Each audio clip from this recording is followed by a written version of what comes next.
Paul Kubasi walked onto a Champions League pitch against Victor Osimhen, one of the most feared strikers on the planet, and did something that shouldn't be possible. He didn't just survive, he made Osimhen invisible. 94% passing accuracy, 3 tackles 1 out of 3, and 0 fouls committed in 90 minutes on his Champions League debut in a knockout tie at 17 years and 50 days old. Let that sink in for a moment. And the question, is he already better than Carles Puyol was at the same age? That's the conversation, and it's more complicated than you think. Pau Kubasi Paredes was born on January 22, 2007, in a small Catalan village called Biscano, about an hour and a half from Barcelona.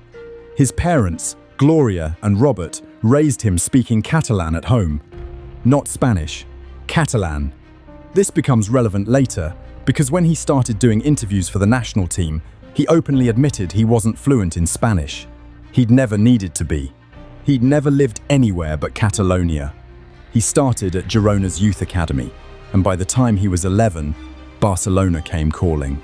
He moved to La Masia in 2018, which, for an 11-year-old from a tiny village, is the football equivalent of being accepted to Hogwarts if Hogwarts also produced Messi. Now, here's what's important about Kubasi's development.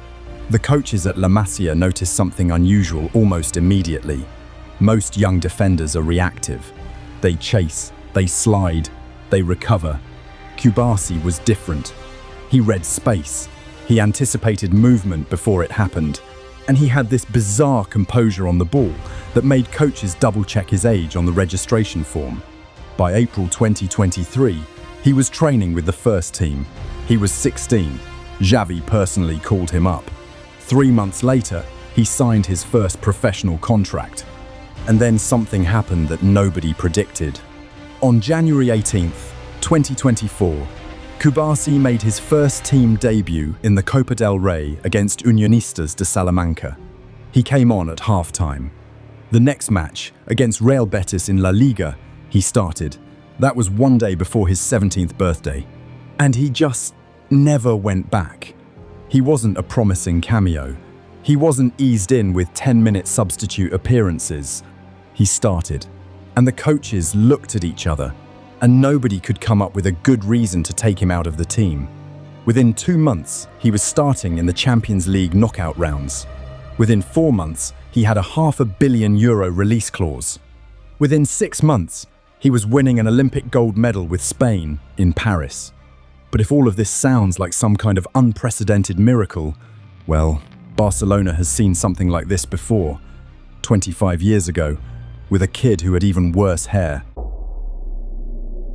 Carles Puyol arrived at La Masia in 1995 at 17 years old, which, by Barcelona standards, made him practically ancient. Piqué was there at 13, Messi at 13, Cesc Fabregas at 16. Puyol showed up as a teenager from a remote Catalan mountain town who'd played goalkeeper, then striker, then defensive midfielder, and hadn't really settled on a position the way most prodigies do by age 12. The scouts who initially looked at him thought he was physically underdeveloped. Let me repeat that. The man who would become one of the most intimidating defenders in the history of football was rejected for being too small. The universe, it seemed, had been taking notes. He spent 2 years in the lower ranks, playing 89 games for Barca B, before Louis van Gaal promoted him to the first team. And when Puyol walked into his first senior training session with that mane of untamed curls, Van Gaal called him into his office and said, and I'm quoting here, "What's your problem? Can't you afford a haircut?" Puyol said nothing. He kept the hair for 16 years. He also kept the attitude, which Van Gaal actually respected more than the haircut situation might suggest, because he gave Puyol 37 games in his first season. His debut came on October 2nd, 1999, at 21, in a 2-0 win at Valladolid. He'd sprained his ankle in the build-up. When Van Gaal asked how he was feeling, Puyol said, "Boss, I'm ready to play." That sentence, in many ways, defined the next 15 years. But here's where the comparison with Kubasi starts to get uncomfortable for both sides of the argument. Because at 19, Puyol was not a starter. He was not dominating Champions League knockout ties. He was grinding through Barca B matches, playing right back, converting to centre-half, fighting for minutes behind Frank de Boer and Michael Reisiger. Barcelona literally accepted an offer from Malaga to sell him. The only reason Puyol stayed was because he refused to leave after watching his best friend Xavi make his first team debut. Just look at that. At the age Kubasi is right now, Puyol hadn't played a single competitive first-team match. Not one. He was still 2 years from his La Liga debut. So, is that the end of the argument? Is Kubasi already ahead? Well, no. And this is where things get really interesting. Comparing Kubasi and Puyol at 19 is a bit like comparing a Tesla and a tank. They're both vehicles, they both get the job done. But they operate on entirely different principles, and the terrain they were built for looks nothing alike. Kubasi's profile is what scouts now call associative and positional. His defensive value comes from spatial control, not reactive aggression. He reads passing lanes before they open. He steps forward to intercept, not to tackle. His pass completion rate hovers around 93%. He plays line-breaking balls that most centre-backs wouldn't even see, let alone attempt. One tactical report described him as functioning more like a deep-lying playmaker who happens to defend. Hansi Flick said it best before the Newcastle tie just this month. He said watching Kubasi defend is like watching Lamine Yamal attack. They're the same level of talent, just at opposite ends of the pitch. A 19-year-old, playing, in Flick's words, at the highest level imaginable. Puyol was raw. He was a force of nature who compensated for every technical limitation with sheer, unbridled fury. He admitted it himself. He said, "I don't have Romario's technique, Overmars' pace, or Kluivert's strength, but I work harder than the others. I'm like the student who isn't as clever, but revises for his exams and does okay in the end." That quote is humble to the point of being dishonest. Puyol didn't just do okay. He became the captain of the greatest club side in football history. He lifted the World Cup. He headed in the goal that sent Spain to their first ever World Cup final. But the path there was forged through willpower, not prodigy. Barcelona's medical team tested players' explosive power during jumps. The squad average was 77.5%. Puyol scored 87%. The team doctor called him an exceptional athlete, which, from a medical professional, is about as emotional as they get. But here's the argument for Kubasi's camp. Football in 2026 is a fundamentally different sport than football in 1999. The demands on a centre-back have shifted completely. Puyol didn't need to complete 60 passes per game. He didn't play in a system with one of the highest defensive lines in Europe. He didn't face press-resistant build-up structures that require a centre-back to function as a quarterback. Kubasi does, every single week, and he makes it look routine. On the other hand, and this is the part that Kubasi's biggest admirers tend to skip past a little too quickly. When Puyol was given his first real test in an El Clasico, it was the infamous match where Luis Figo returned to the Camp Nou with Real Madrid. A pig's head was thrown onto the pitch. The atmosphere was toxic, violent, unlike anything in modern football. And the shaggy-haired kid was assigned to mark Figo personally, the man of the moment, the biggest villain in Barcelona's universe. Pep Guardiola, who was captain at the time, texted Puyol before the game. The message said, "Think like a Portuguese," training him to get inside Figo's head. And Puyol marked him out of the game, completely. At 22, the question is whether Kubasi has faced anything like that. And the honest answer, right now, is not yet. Because the moments that separate good defenders from legendary ones aren't the Champions League group stages. They're the finals, the World Cup semi-finals. The El Clasicos, where the stadium is on fire and every decision you make reverberates for decades. Kubasi hasn't had that test. Not because he's avoided it, but because he's 19 and the opportunities are still coming.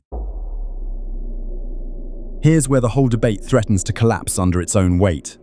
Because comparing a centre-back in 1999 to a centre-back in 2026 is like comparing a chess grandmaster from 1970 to one from today.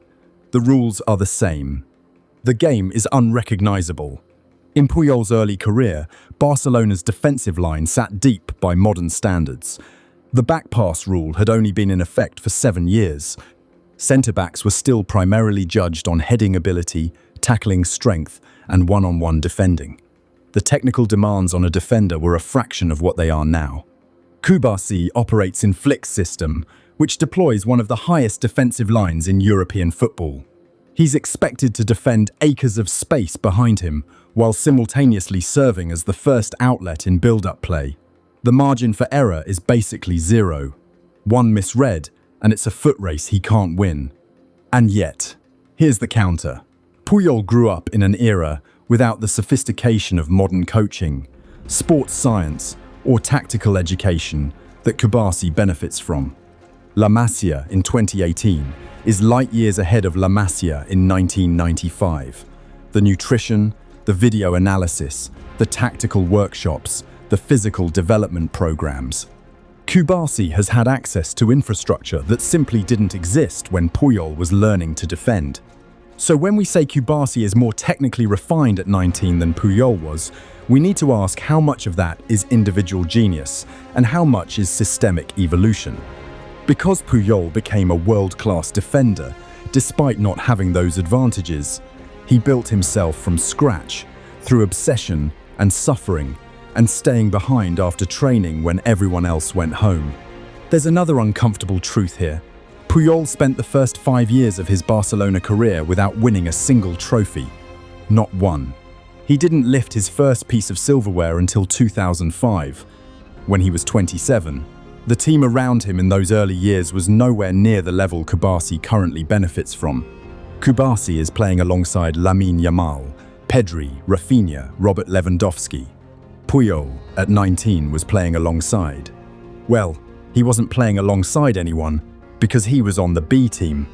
So, is Kubasi better? Or is Kubasi better positioned? There's an argument that both things can be true simultaneously, and neither answer is satisfying. Kubasi may be the more refined technical product at this age. Puyol may have been the more exceptional individual relative to his circumstances. Those aren't contradictions. They're just two different ways of measuring greatness. But if we're being honest about what matters in this comparison, it's not what either player was at 19. It's what they became after. Puyol played 593 competitive matches for Barcelona. He won 6 La Liga titles, 3 Champions League trophies, and 18 major honours. He captained the side for a decade. He scored the goal that took Spain to their first World Cup final. He earned 100 caps for his country. And he did all of this after the age of 25. The Puyol that the world remembers, the one who stared down opponents like they owed him money, the one who kissed his Catalan flag armband after scoring in a 6-2 demolition of Real Madrid at the Bernabeu. That Puyol didn't exist at 19, he barely existed at 25. The point isn't that Kubasi can't reach those heights. The point is that Puyol's story is a reminder that defending, more than any other position in football, is a craft that deepens with time, scars, and experience. Positioning improves. Leadership develops. The ability to read a match, to sense danger before it materializes, to organize an entire defensive line with a glance. These are not 17-year-old skills. These are skills that accumulate over careers. And Kubasi, at 19, he's already ranked the 6th best centre-back in world football by Sports Illustrated and ESPN. Arsenal, Chelsea, City, and Bayern are monitoring his situation. Barcelona had to slap a €500 million release clause on him just to stop clubs from making inquiries. One unnamed recruitment official from one of those 4 Premier League clubs was quoted praising Kubasi's near-flawless decision-making and intelligence beyond his years. Barcelona reportedly plans to offer him the captain's armband within the next few years. The captaincy. At Barcelona, we're talking about the armband worn by Puyol, by Xavi, by Messi, and people inside the club are already earmarking it for a 19-year-old. That tells you everything about where they see this going. But here's what keeps the argument honest. Puyol's defining quality was never his ability at 19. It was his ability at 28, at 30, at 32. It was the consistency across 15 years, through 6 surgeries, through personal tragedy, through managerial changes and squad overhauls, and the entire reinvention of the sport around him. He didn't just survive those seasons, he thrived, he got better. Kubasi might do the same. He might surpass Puyol's achievements. He might win more Champions Leagues, more World Cups, more individual awards. He has the talent. He has the platform. He has the system. But he hasn't done it yet. And Puyol would be the first person to tell you that talent at 19 is a question, not an answer. So, is Kubasi already better than Puyol was at 19? Technically, on the ball, in terms of passing range, positional intelligence, composure under press, there's a very real argument that yes, he is, by a distance. At 19, Puyol wasn't in the conversation for best centre-backs in the world. Kubasi already is. That's not opinion. That's the rankings, the stats, the release clause, the press conferences from his own manager calling him the defensive equivalent of Lamine Yamal. But football isn't played on spreadsheets, and defending isn't measured only in pass completion rates and interception numbers. Puyol, at 19, was a player who refused a transfer to Malaga because he couldn't bear to leave. A player who played through a sprained ankle on his debut because his manager asked if he was ready, and he just said yes. A player who was building something inside himself that wouldn't fully reveal itself for another 6 or 7 years, but would eventually produce one of the greatest captains any sport has ever seen. Kubasi may already have that inside him. The early signs are there. The composure, the maturity, the quiet Catalan kid who asks coaches for extra video sessions and barely does interviews because he'd rather work than talk. But the truth is, we don't know. Not yet.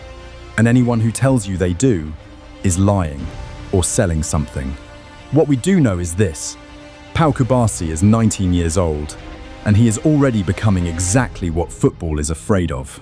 A defender with the technique of a midfielder, the composure of a 30-year-old, and the career trajectory of someone who might redefine what the position looks like for the next decade.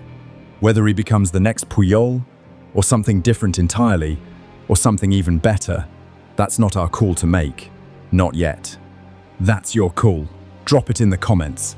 Is Kubasi already ahead of where Puyol was, or are we measuring the wrong things? If you want to follow the story about Guardiola warned us 7 years ago, check out our video here.